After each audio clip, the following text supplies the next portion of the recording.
Okay, this is going to be a video to try to help to outline some help with a right hip issue. So everything I'm going to show is going to be specifically for this side. Now, I want you to understand that you can do it on both, but we're going to do emphasis for this video for time's sake, just to perform things on the right. So without further ado, let's go ahead. So exercise 1, this is called Deer in the Headlights. It's a simple glute activation exercise. You're going to be performing it on the ground with the legs flat.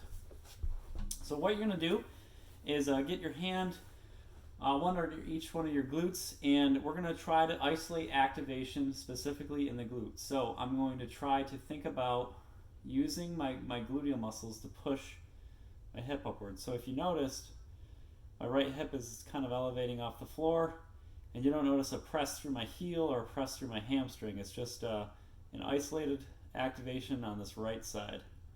I'm going to perform this 2 sets of 10, and you can perform this twice a day or once prior to working out.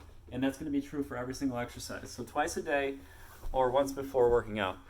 Next one is going to be into that isolated bridge. So what we're going to do is go back into that laying on your back position. Our feet are going to be together, and we're not going to get to the point where we're too close to our glutes.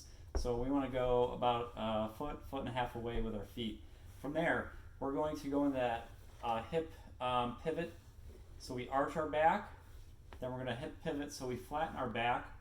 Then we're going to hip pivot, so we arch our back up again. And then we're going to find that in-between position. And finding that space in between those two, you should notice that your midline or your torso tenses up. Chase that tension slightly and hold it through this whole exercise. The next, prior to doing these portion, is to think about activating your glutes right through the center. So think about squeezing something in between the two cheeks, if you will. So we're going to hold those two and activate.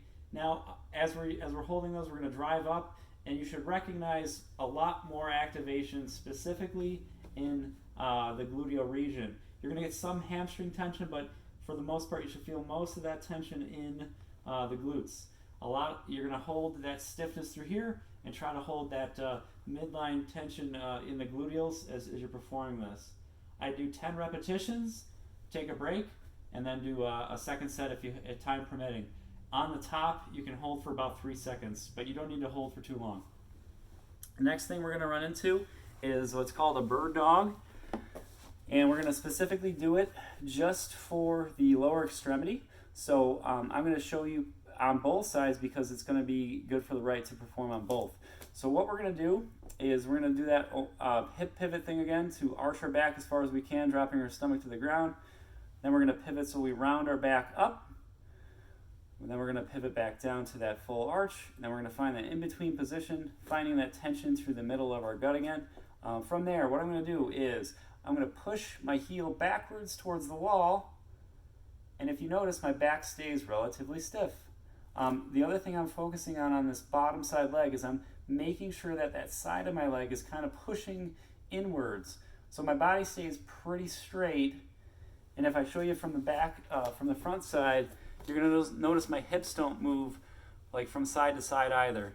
So if I do this right, I'm going to push out, and you notice my hip stays in position and my other hip pushes back. Once again, I'll show you on the opposite side.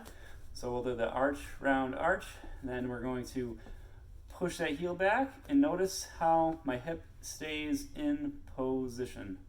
My stomach is tense, and then I drive back to center. I perform 5 repetitions on each leg and hold for 5 seconds when you hit that very full end point at the end. Next two are going to be a clamshell.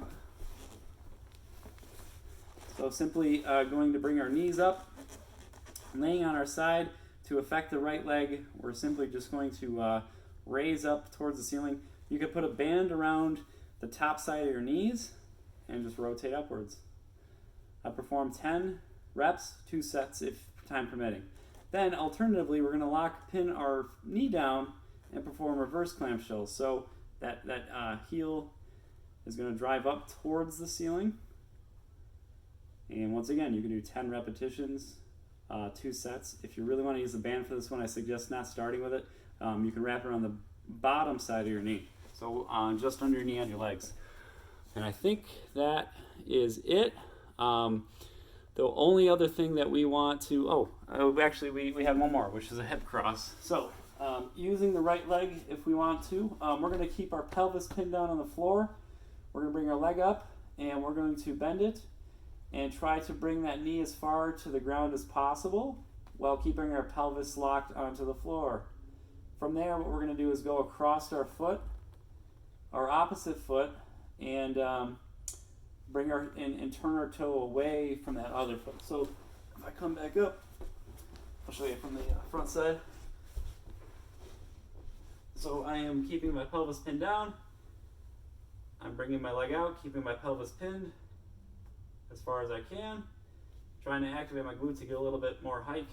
And then from there, I'm going to come across and bring my toe, swing it opposite this left foot. So I'm going towards the left. My foot's rotating towards the left on my right leg, and I'm going to go around. And I do repetitions of 10 of this, and you can do 2 sets if time permits. Rolling wise, there's 2 areas you want to affect. The first, you can roll just through that kind of front hip bone. So we're going to kind of press and go at an angle and just roll through. And then the other one I would do is go on the inner thigh, take it and just roll it through here. You can do both of those for about 60 seconds. If you have any questions with any of these, let me know.